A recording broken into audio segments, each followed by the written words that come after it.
Jazzcast Pros. On today's episode of the Doze Podcast, our conversation turns to social rest, a component of well-being that often slips through the cracks of our busy lives. As we dive into this topic, we'll uncover the profound impact that your social interactions have on your mental, emotional, and crucially, your sleep health. You might wonder how the quality of your relationships can influence the quality of your sleep. The connection is more significant than you think. Social rest is not just about taking a break from socializing. It's about engaging in relationships that rejuvenate and fulfill you, leaving you feeling supported and understood. In a world where we're constantly bombarded by demands on your time and energy, finding true social rest can be the key to unlocking better sleep. Throughout this episode, we'll explore practical strategies for cultivating social rest in your life, even amidst a hectic schedule.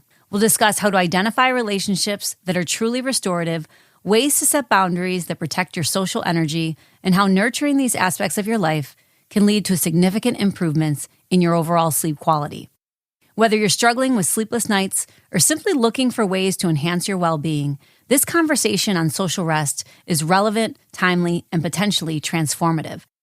Join me as we unravel the intricacies of social rest and learn how to foster relationships that energize rather than exhaust us. It's time to balance the scales of social interaction, ensuring your social wells are not just spent, but also replenished. Let's dive in. Hello, and welcome back to the Doze Podcast. I'm Soda Kichkowski, your trusted sleep coach and guide on a journey to transform your life through better sleep and self-care.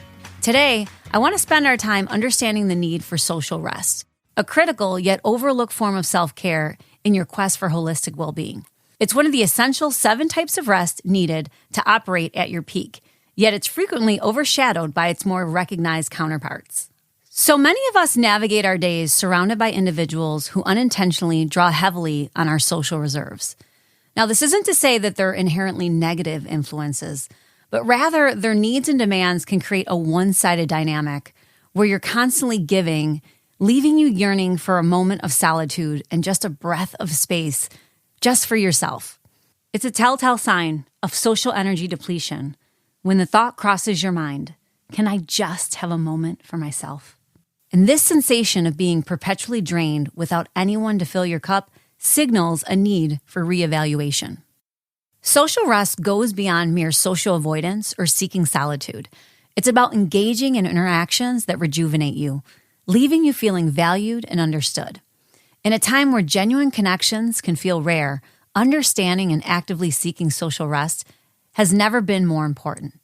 It's a vital component of self-care that complements our physical and mental rest, forming a trinity of well-being that empowers you to face life's challenges with resilience. It refers to the restoration you gain from interactions that leave you feeling uplifted and supported, as opposed to drained or depleted. And it's not just about avoiding people. It's about seeking out and nurturing relationships that replenish you.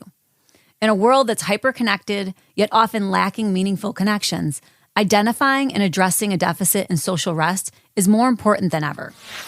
Which poses the question, how do you identify if you have a social rest deficit? Well, you can ask yourself some questions. Do you often feel drained after interactions with others, even if they're people that you like? Are you finding it hard to be present in conversations, feeling like you'd rather be alone or elsewhere? Do you experience a sense of loneliness, even when you're not physically alone?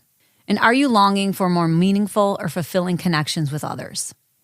I want you to take the time to check in with yourself. When you're with certain people or situations, do you feel more exhausted leaving a social gathering than when you arrived? Is being elsewhere a constant thought during interactions with friends or colleagues? Despite being surrounded by people, is there a nagging feeling of isolation? And are you craving connections that go beyond the superficial? These questions can help you pinpoint a lack of social rest in your life, signaling it's time to make some changes. Every day, we encounter situations that can either contribute to or deplete our social energy reserves. And to share some examples, those surface-level interactions that can lack that depth or genuine connection, like small talk or formalities that go nowhere. I often feel I can't engage in these types of conversations anymore. And there's nothing worse than speaking with someone who doesn't reciprocate the dialogue in a meaningful way. Digital communication overload, where the quantity of interactions surpasses the quality, leaving you feeling disconnected. I mean, think about the meme, this meeting could have been an email. Social and professional obligations that don't align with your personal values or interests. You might feel frustrated more than inspired. It's important to evaluate the people and the spaces that you spend your time in and make sure that they still align with where you are personally so that you're filling your cup, not emptying it. And lack of diversity in social interactions, leading to a sense of stagnation or monotony. You feel like you're running through the same motions and again, not feeling connected to those you engage with. So then how do you avoid these situations that create a social rest deficit? By being selective with your social engagements, prioritizing quality over quantity. It's okay to say no to things that don't fulfill you. Learning to say no is one of the hardest things. I myself have to be mindful about this, and I often find myself asking for time to evaluate a situation versus committing to things that I'll regret later. Seeking out enriching interactions, looking for opportunities to connect with people who share your interests or your values.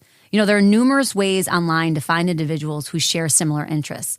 And just in creating this podcast, I was introduced to an entirely new community and people. And last, create boundaries for digital communication. Set aside specific times to check emails or social media so it doesn't interfere with your social rest. Again, I use my time blocker device.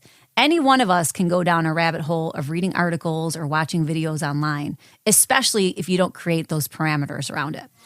That being said, if you find yourself in a social rest deficit and feeling disconnected, how do you recover and what should you do?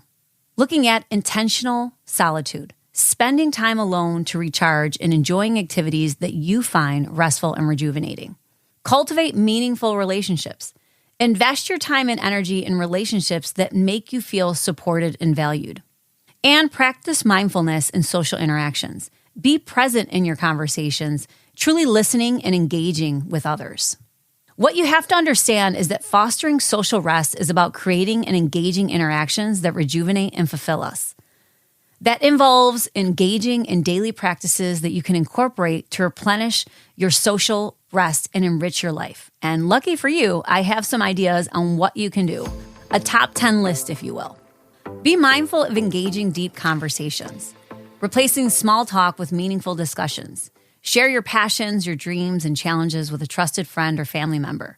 These deeper interactions can be profoundly restorative for you. Participate in community events. Join clubs or groups that align with your interests, whether it's a book club, a gardening club, or a local sports team. Being part of a community with shared interests can significantly boost your sense of belonging and social energy. Practice active listening. In your daily interactions, focus fully on the other person. Active listening not only enriches your conversations, but it also deepens your connections, making social interactions more fulfilling. Schedule regular check-ins with friends. Setting up a routine to connect with close friends, whether it's a weekly video call, a monthly dinner date, or a daily text check-in. Consistently touching base with your support network can keep your social tank full. I know even when I can't get together with my girlfriends, one of the ways that we communicate, and I'm sure you might be able to relate to this too, is we send each other, memes on social media, on Instagram or Facebook that we can relate to.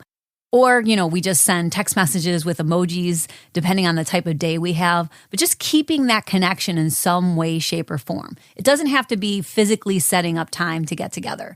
There are a lot of ways that you can still connect. Engage in social hobbies. Take up hobbies that involve others, like joining a choir, attending dance classes, or participating in group fitness activities. These types of hobbies provide enjoyable ways to meet new people and to foster connections. Plus, you can find people with similar interests. Limit social media time. And while I know I said it's a way to stay connected, excessive social media use can lead to feelings of isolation and loneliness. Instead, use that time to engage in face-to-face interactions or call someone you care about. So it's all about finding that balance. Create a support group or join one.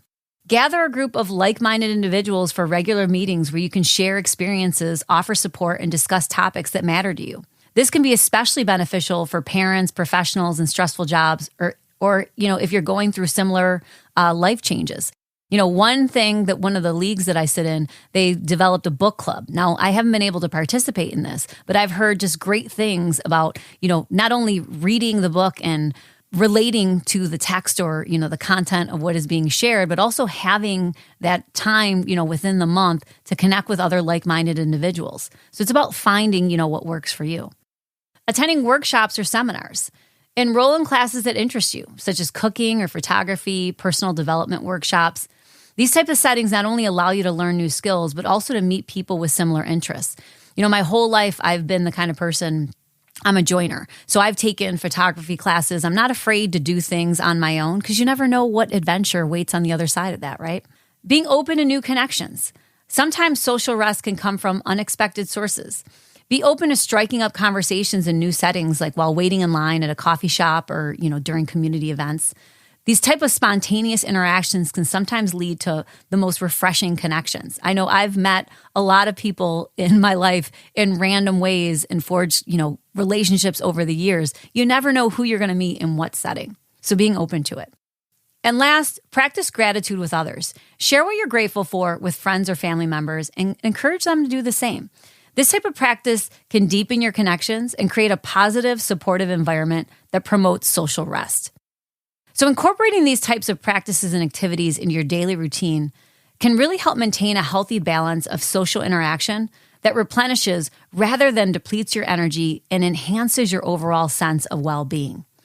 The important thing to know is that social rest is a non-negotiable pillar of self-care, and it's essential for anyone looking to lead a balanced and fulfilling life.